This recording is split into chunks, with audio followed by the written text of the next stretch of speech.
Sin metáforas que disfrazan la verdad, sin pelos en la lengua y sin casarse con nadie. El arranque. Con Maxi Lecky. La información en primera persona, los hechos y sus protagonistas. En El Arranque.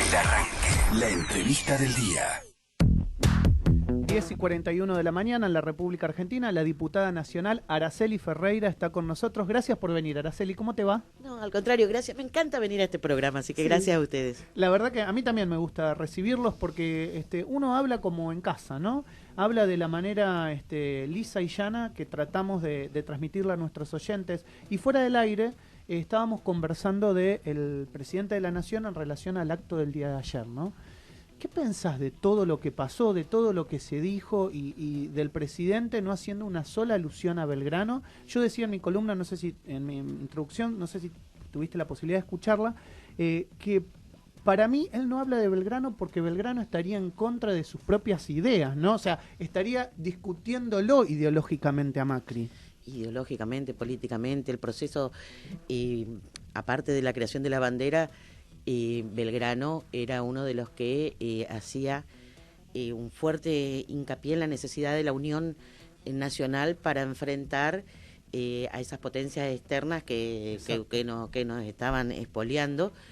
Y también lo otro, él hablaba de que prefería exportar o vender, digamos, a Europa botas y no cueros. En esas dos definiciones ya tenés que estaban en las antípodas de este gobierno macrista, que no solo que es neoliberal, sino que la verdad es que, también lo comentábamos fuera de micrófono, es el gobierno que en toda la etapa democrática ha hecho la mayor entrega de soberanía de Malvinas.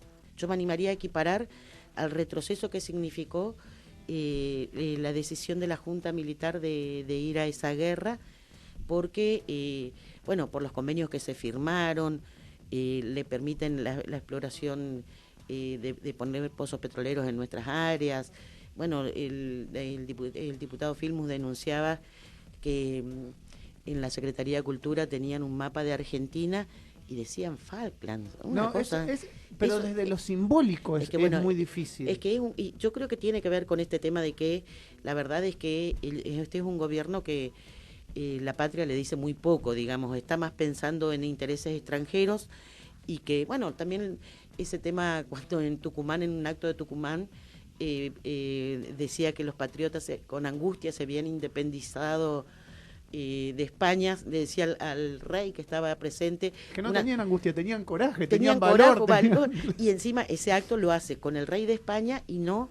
me acuerdo que ni siquiera invitaron a los pobladores originarios, claro, que fueron los que realmente, porque la patria se peleó en el norte y en el sur. Lo hace con el rey de España y yo te puedo llegar a decir, mira, lo hace con el rey de España pero con otra dinastía porque cambió la dinastía en España. Eran los mismos Borbones, es decir, sí, era la propia descendencia del rey en el cual nos habíamos de alguna manera independizado, sentado al lado de él y pidiéndole perdón. Que también le pedían perdón no solo al rey de España, a Repsol por la recuperación de YPF, que todo esto que hablan de vaca muerta, que es el potencial y que vamos hacia el autoabastecimiento energético, fue porque nosotros hicimos ese proceso de recuperación de YPF que estaba en manos de Repsol y estábamos, digamos, perdiendo no solo soberanía, sino desmantelando la industria.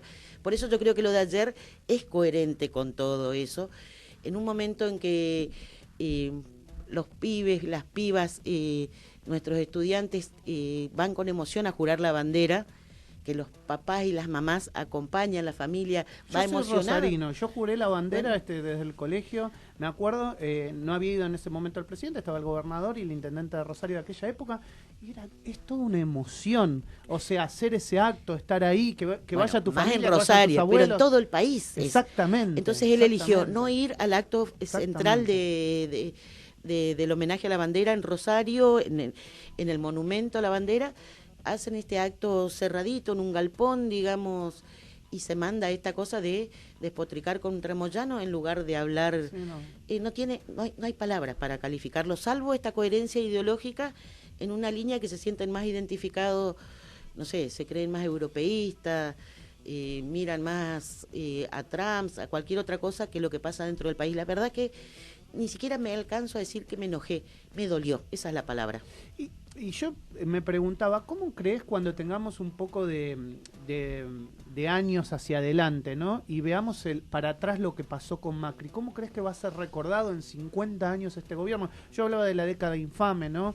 A principios del siglo XX. ¿Cómo crees que va a ser recordado en 50, en 60 años cuando se vea este proceso neoliberal gobernando la Argentina?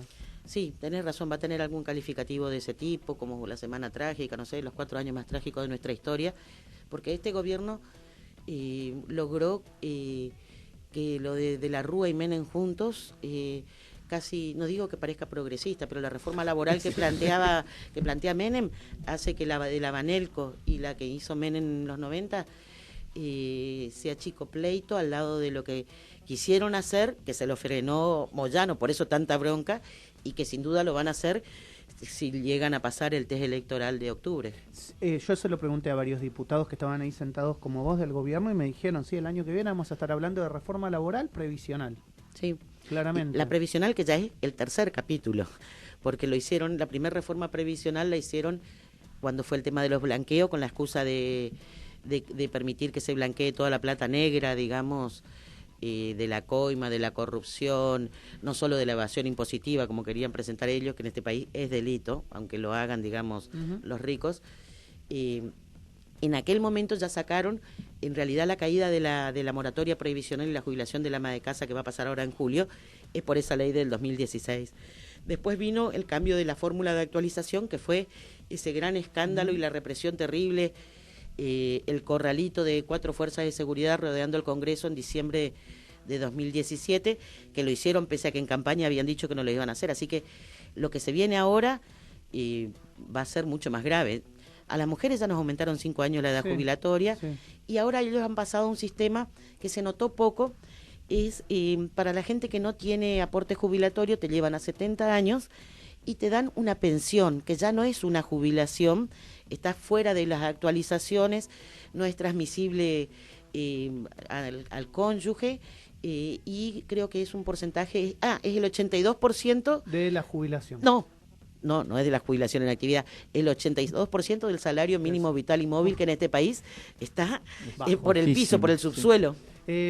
Hay otro dato no menor, ahora que estábamos hablando un poco de historia, es que nuestros propios patriotas, cuando hablaban de la conformación de la Argentina o de la independencia, hablaban de la patria grande. Sí. Hablaban de la unión que hoy conocemos de Argentina, de Uruguay, de Chile, de Perú, de Ecuador, de Venezuela, es decir, esa patria que nunca pudo llegar a conformarse, pero que sí hubo un proceso en estos últimos años de integración muy interesante, con signos ideológicos afines, con Lula en Brasil, en Chile con Bachelet, y que no pudo terminar de lograrse, y por el contrario ahora se está intentando romper ese Parlasur, inclusive no dándole recursos. ¿Qué pensás de eso? Bueno, esto que decías vos, San Martín, digamos, fue libertador, se lo celebra acá y se lo celebra también en otros lugares.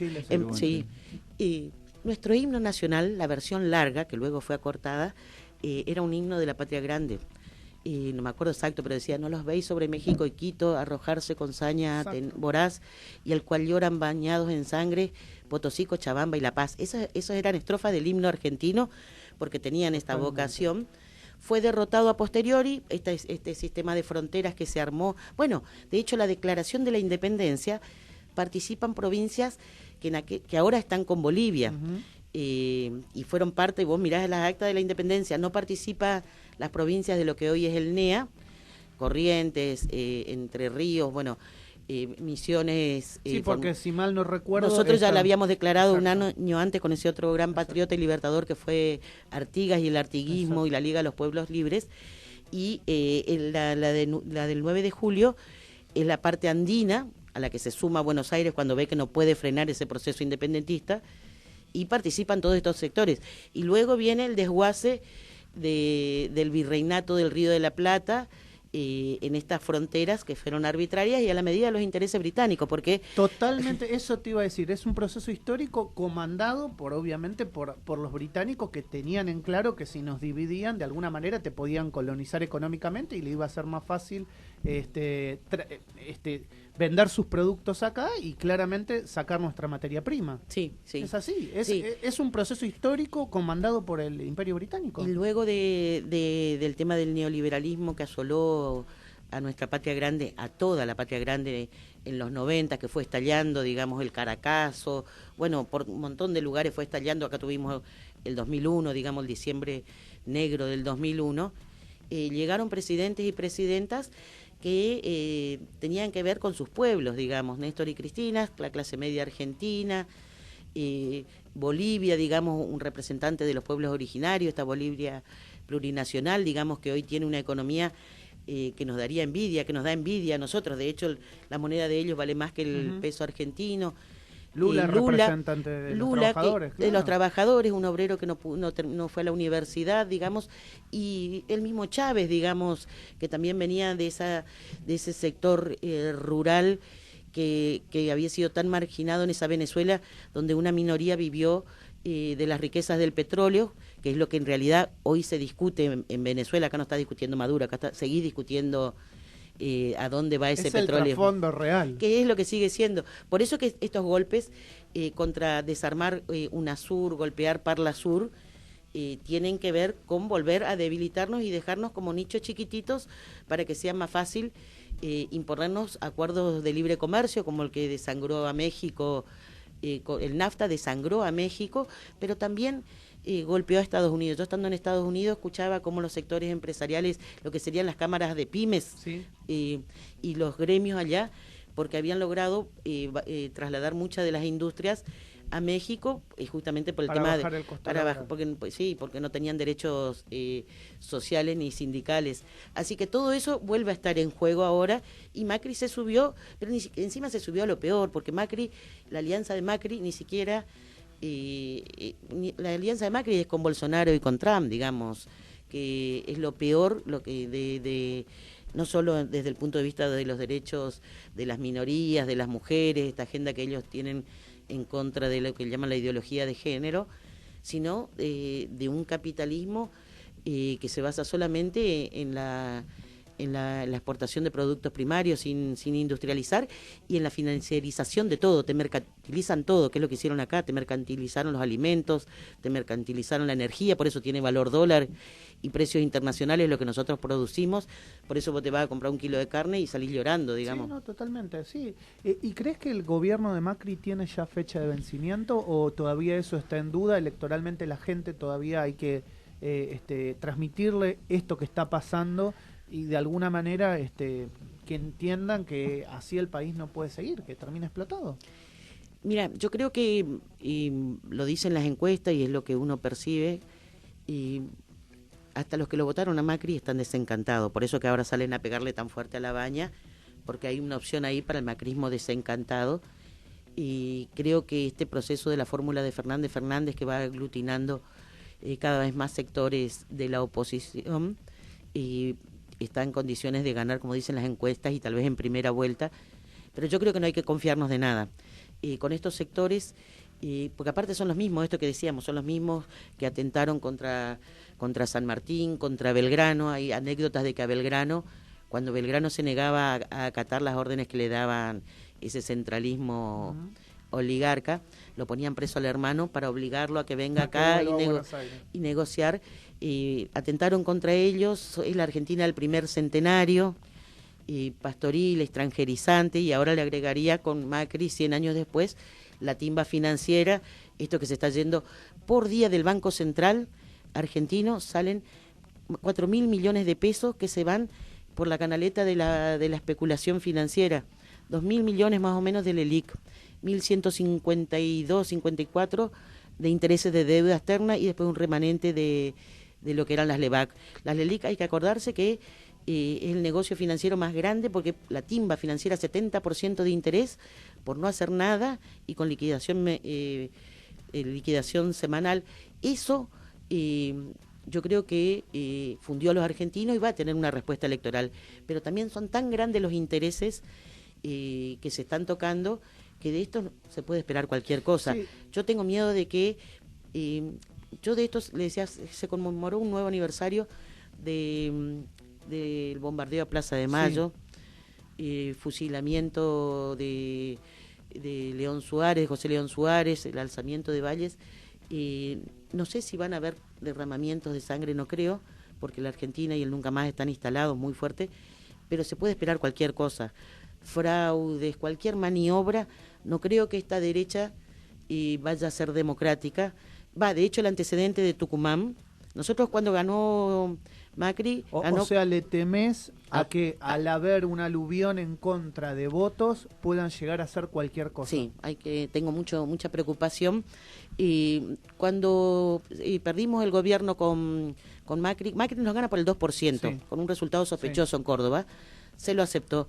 Ellos, antes, en las elecciones de Tucumán, había perdido la Alianza Radical, el candidato era radical de Cambiemos, por 15 puntos. Desconocieron el resultado, salieron a quemar urnas, hubo una crisis institucional que tuvo que terminar siendo dirimida por la Corte Suprema. Bueno, a ese tipo de cosas le tengo miedo. Bien. Augusto, querías preguntar. Sí, Araceli, recién Maxi te preguntaba cómo crees que se va a recordar el gobierno de Macri. Yo te quiero preguntar particularmente cómo crees que se va a recordar el proceso de cierre de listas y toda esta campaña de este año, de aquí a no sé si 50 años, porque no creo que recordemos tanto, o quizás sí, quizás sea algo...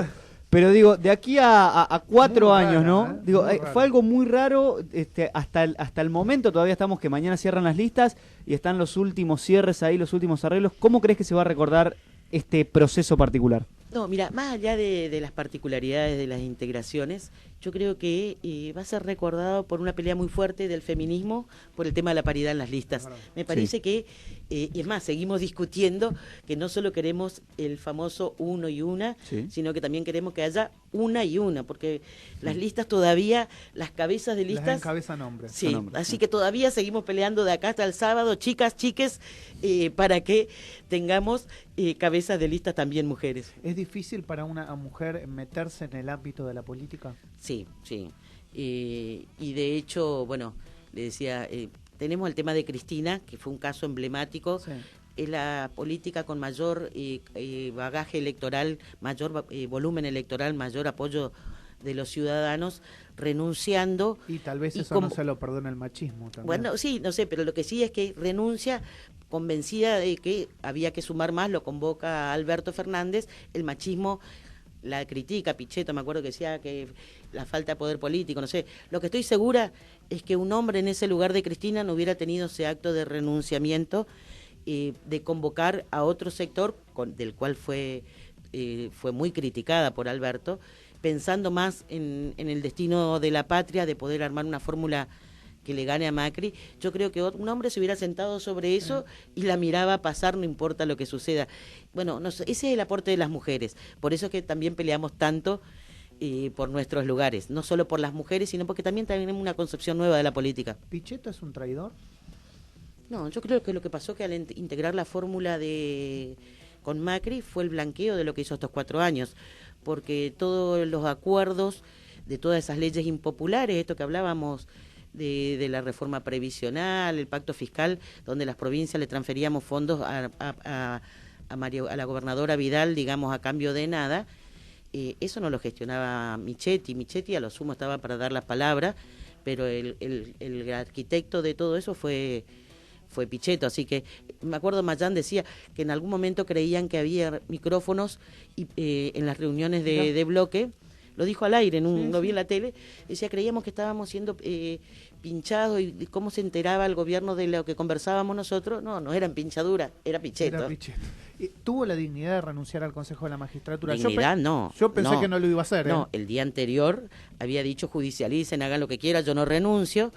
Sale Mayán, que es uno de los vices del grupo del bloque que integraban con Pichetto, y le dice, no, nosotros no vamos a judicializar, mañana va a ir el representante de nuestro bloque a sentarse en el Consejo de la Magistratura. Cuando vio que no tenía ninguna posibilidad de sostener, aparte porque iban a ser nulo todas las actuaciones del Consejo de la Magistratura a partir de entonces, obligado por las circunstancias renunció, no es que fue un acto republicano y democrático de, bueno, me voy con el gobierno, dejo el lugar de la oposición. ¿Dónde te va a encontrar este armado electoral? Te pregunto esto porque vence tu mandato como diputada nacional, me imagino que tenés ganas de seguir trabajando, ¿desde qué lugar lo vas a hacer?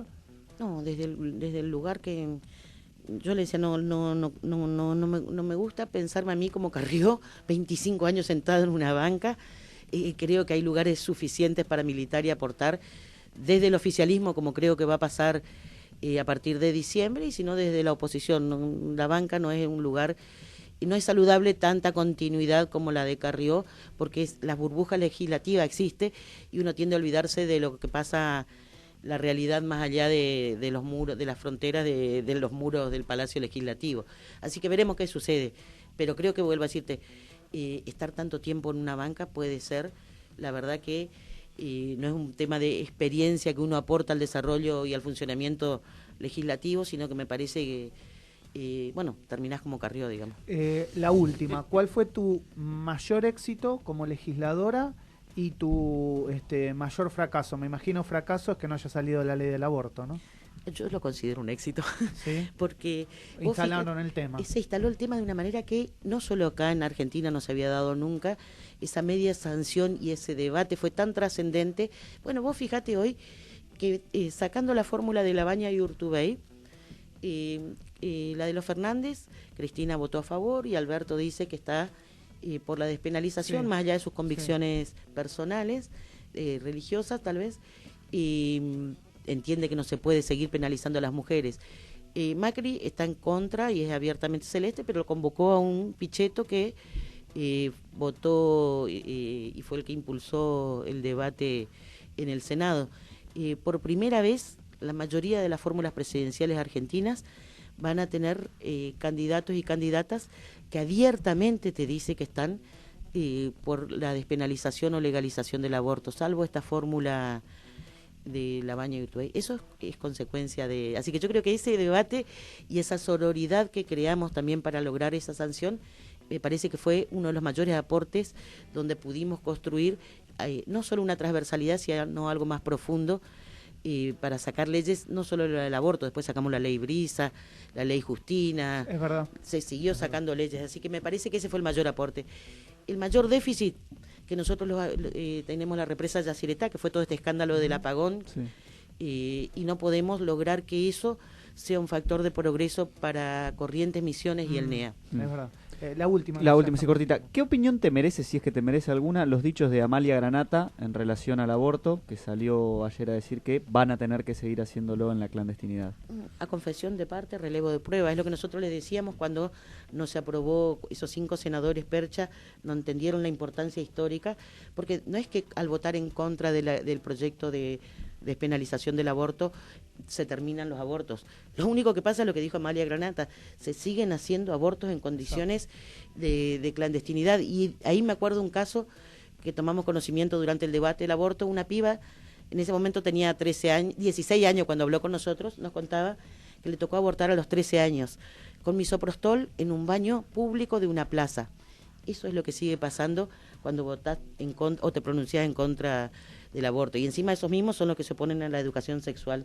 Así que creo que gracias a Amalia Granata por decir tan claro lo que nosotros desde el feminismo venimos denunciando. Siguen los abortos clandestinos. Araceli, gracias por venir al arranque, ha sido un placer conocerte en estos años de proceso legislativo, esperemos poder seguir hablando, estés donde estés. Eso está, sobre todo estés donde estés. No, gracias a ustedes, la verdad es que es uno de los programas, incluso las preguntas incisivas, es un programa que...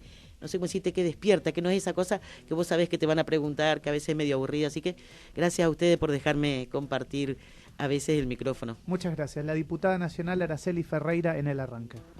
Estás escuchando Radio Sónica desde Buenos Aires, Argentina, hacia todo el planeta. Ganadora de los premios Éter 2008 y 2014.